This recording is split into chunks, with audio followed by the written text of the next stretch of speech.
Today about the widow's mite. We all remember the story of the widow's mite, and Jesus is there watching with someone, all of the people coming into the temple, and they're giving their offering, which is fine. They should.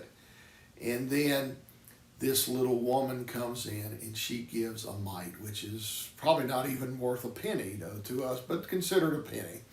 She throws this in, and Jesus says, "Have you noticed that?" And the guy says, "Yes, I did notice it." And he said, "She's given more than anybody else." He said, "Well, she just put a penny in, a mite, nothing."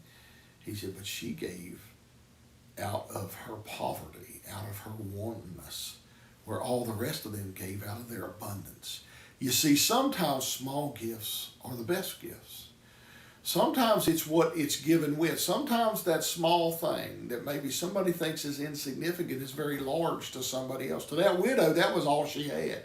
The others, they had plenty. They could give and give and give. But to the widow, that mite was all that she had. You see, she gave out of her poverty where they gave out of abundance. Small gifts, just because it's small, doesn't mean it's not important. You see, God doesn't look at things the way we look at. We look at things, oh, they've got $1 billion. Oh, they're giving $100 million to charity. That's wonderful, great.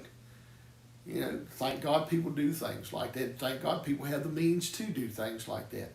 But yet we overlook the fellow who he's very poor, but yet he gives 50 cents or $1 to something. And the guy that gave $100 million, we've got it. Well, you know what? The guy who gave the dollar, that might have been all he had.